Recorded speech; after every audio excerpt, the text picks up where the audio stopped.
Now, I did forget to mention that we're working today with the Tarot of the Greenwood, and I can't remember who did it.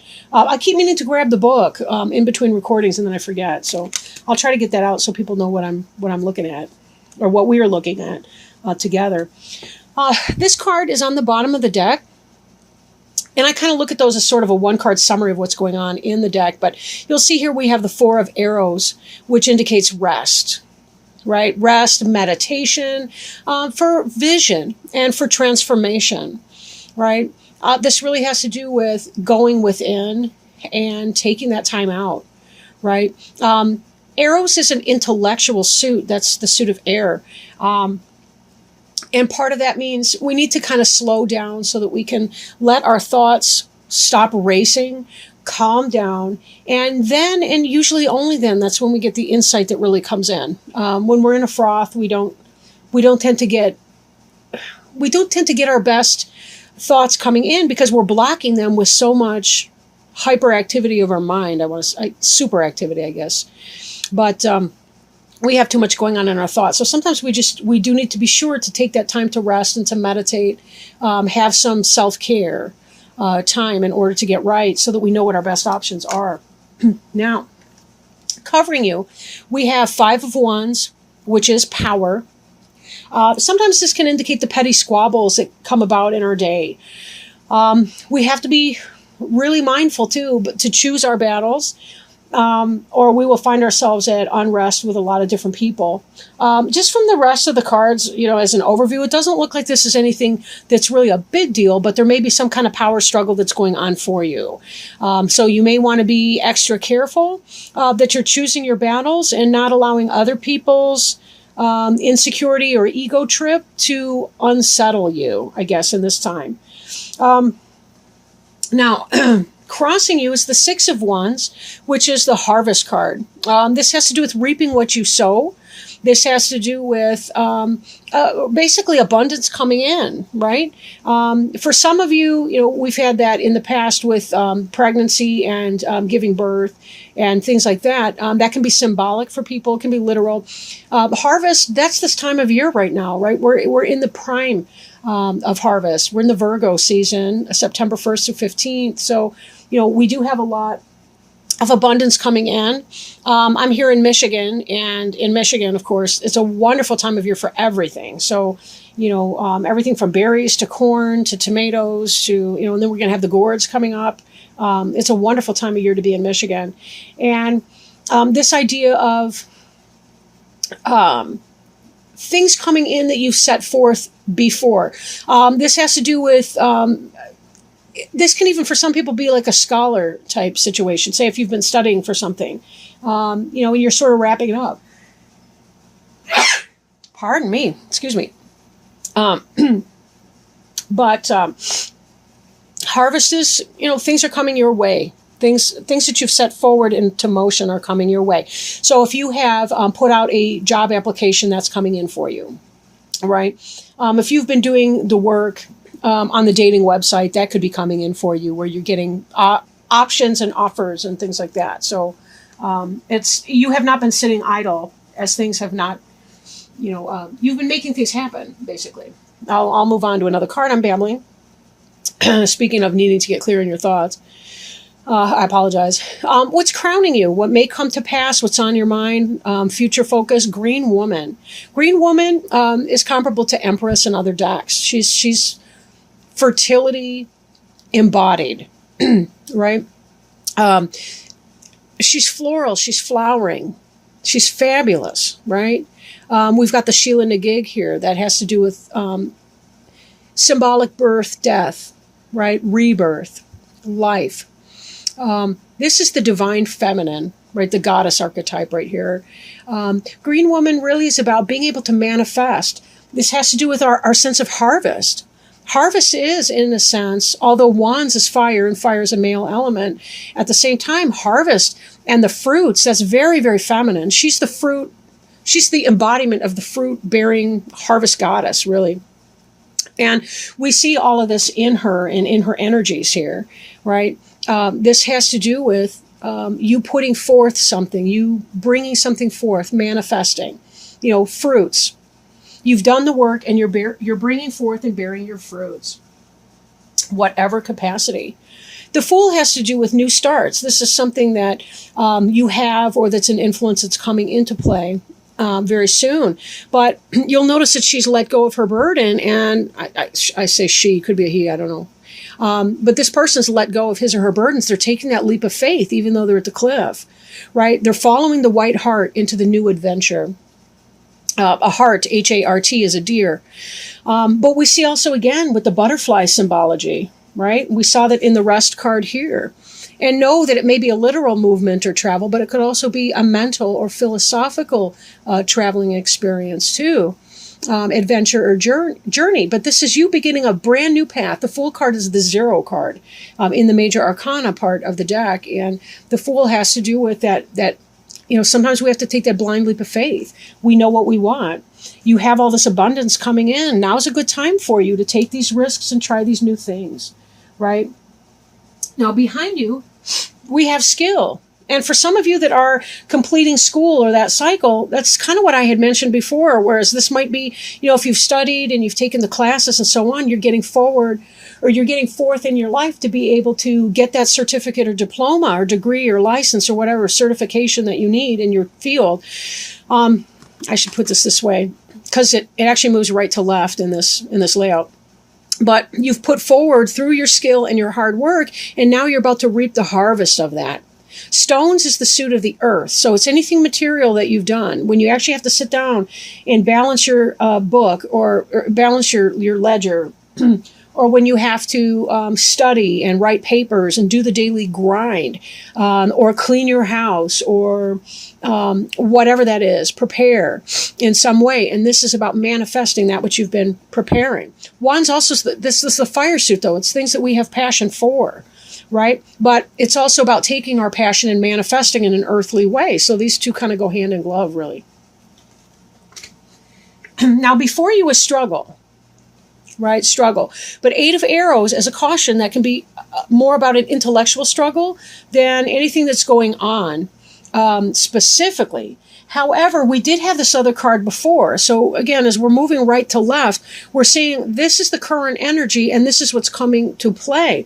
In spite of all this abundance, all this fecundity, right? All this verdant green that's going on around you, all this skill, all this hard work and these new beginnings and all the rest of it that you're hoping to manifest, these petty squabbles may get you down. This card can represent anxiety for a lot of people. Intellectual anxiety, mental thoughts, negative thoughts. This has to do, though, with the prison of our own creation. It's not that somebody else is doing something to us. It has more to do with our thoughts being destructive for us. Now, I don't know what this black spot is here. I tend to think of it as a hole like Bugs Bunny used to dive into. And I think to myself, is he walking towards that because he's going to seek shelter in that rabbit hole? And Bugs Bunny used to have a pretty nice setup in his hole, but the idea is, where's this going? Is this person going to do what with that?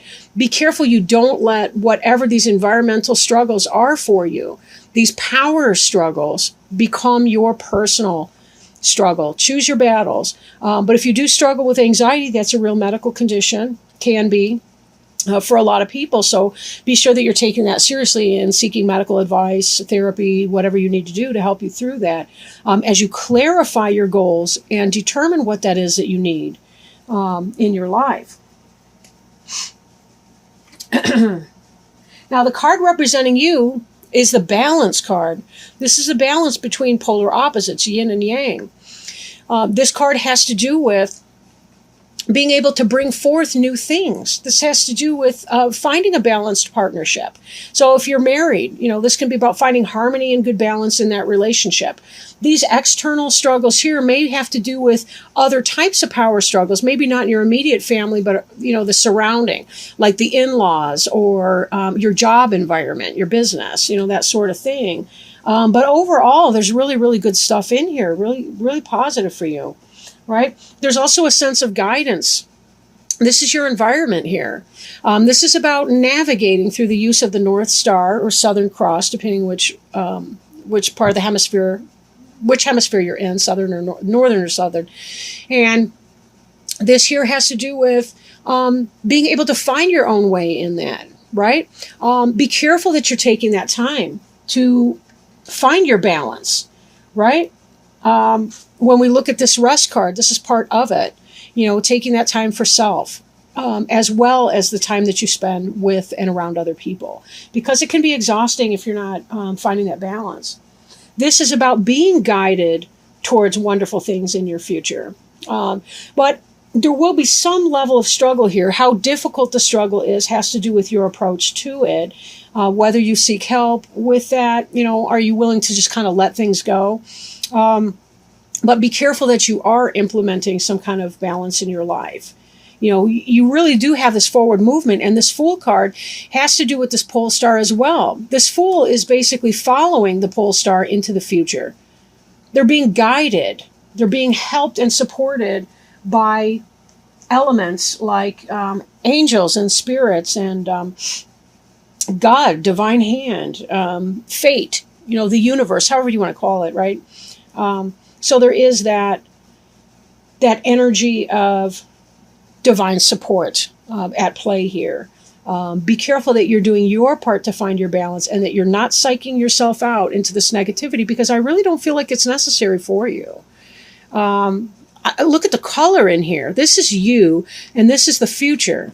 So whatever's going to strip you of your Technicolor, I would be very, very mindful about surrendering your power to this kind of negativity and nonsense. And remember that this Harvest card can also be some kind of a warning. If we get stuck in the power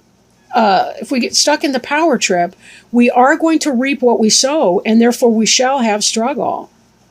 It's just the way that that's going to go. It's that cause and effect. It's a karmic lesson sometimes that we have to learn. But when we can let go, when we can put down our baggage, put down our burdens, and just move forward, understanding that we have everything we need to make this happen already. We have the divine support in the guidance of this pole star here. We also have the wings that we need to be able to fly, right? Please don't literally leap off a building, right? Okay, do I have to say that? I don't know who's watching. Okay, who can say? Now, hopes and fears. We have the healing card here.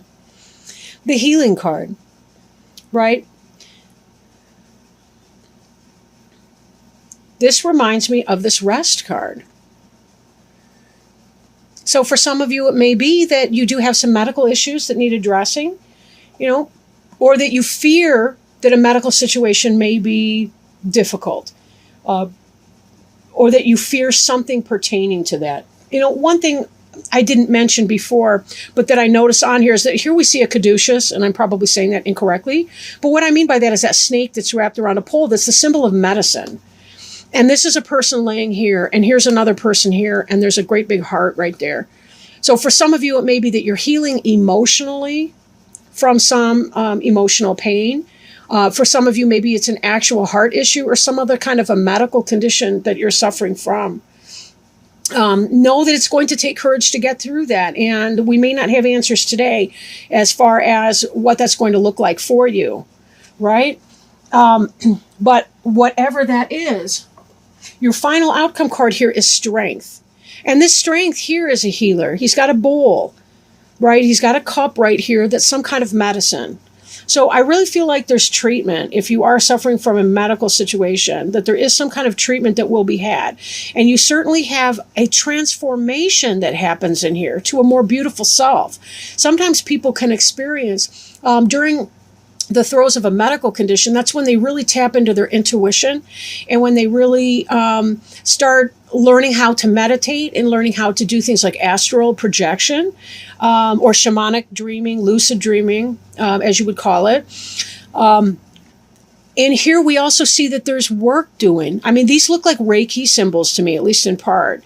But it may be that you seek alternative healing as well, traditional types of healing, such as Reiki or acupuncture, acupressure, alternative medicine, herbal remedies, and the like, poultices and tinctures and so forth. But it does look like you are going to be seeking treatment, those of you that may be having medical But a lot of these other cards, again, they're very, very strong. You're being guided the whole way. And even this balance card that represents you, if we look at it, a lot of your issues may be, if not brought on by a lack of balance, it could be being exacerbated by a lack of balance. And so be sure that you are coming into alignment. And note that this also is the sacred caduceus symbol of medicine and healing that we see on some of these other cards. I've lost the thread of where these other cards are. But yeah, we see this right here, right on the staff. We've got the snakes. So understand too, a lot of what you do to create yourself into your own balance and your sense of balance will promote your healing on a medical level. When we get our energy right, our body can repair that much better and quicker. And that's a reality that we all face here as humans on a mortal plane. But with that, I really do hope any of you who may be suffering from some kind of medical issue or concern, I really do wish you all the best. And, I hope that you certainly are seeking some kind of medical advice and so forth. Whoops. Okay. Now, what I will do is shuffle an angel tarot card over here.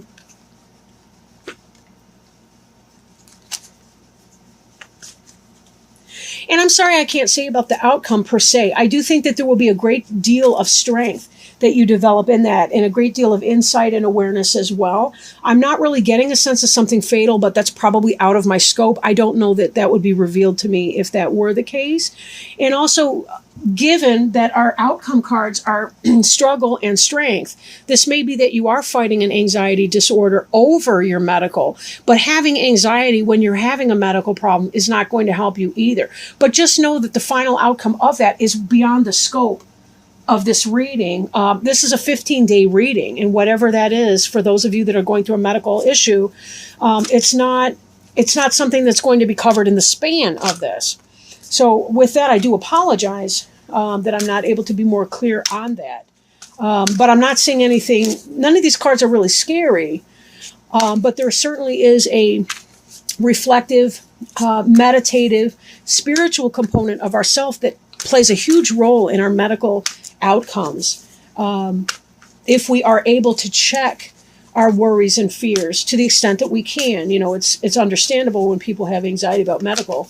But just be careful, because having worry can actually trip a cycle. You worry about not being well, and then that actually feeds into having more symptoms and the like. We did have a jumper, and it's the 9 of air, and that's exactly what I was just talking on. Thank you so much, angels, for helping us pick this card. This is a perfect card for this situation, right? Okay, so 9 of air. I'm trying to get the glare off the card. It says on the card, expecting the worst, self-fulfilling prophecies, and sleepless nights. Positive thinking is essential right now. Your own obsessive, negative thoughts are the true culprits behind the trouble you fear.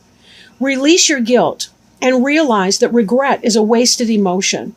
Turn your attention to the amazing possibilities for the future and leave the past behind. If you are having unpleasant dreams at this time, write them in a journal, bless them for their desire to inform you, and then send them to the angels. If depression is an issue, encourage those affected to seek professional counseling. Additional meanings of this card are sleeplessness, racing thoughts, expecting the worst, self-fulfilling prophecies, worry, and stress-related illness.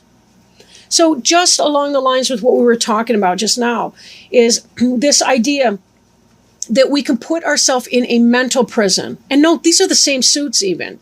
But 9 and 8 have to do with how you're thinking and what you're thinking. The 10 of air has to do with what other people are doing to us. This is what we are doing to ourselves. So just as the angels advised in this angel tarot card that fell out, I mean, it was a jumper here. that was telling us about the power of the mind in our healing. So be careful not to attract more negativity through negative thinking. If you need help with that, again, seek professional help and so forth. My website is still not up and running yet, or I would encourage you, to come on board and see what we could do about that. I do hope that by October I'll have my website up, and then people can start having private readings with me and so on. But definitely be sure that your approach includes your mind and your orientation towards whatever stress or issue that you're going through, because we can create this cycle ourselves through our mind and how we think about the things that we're going through.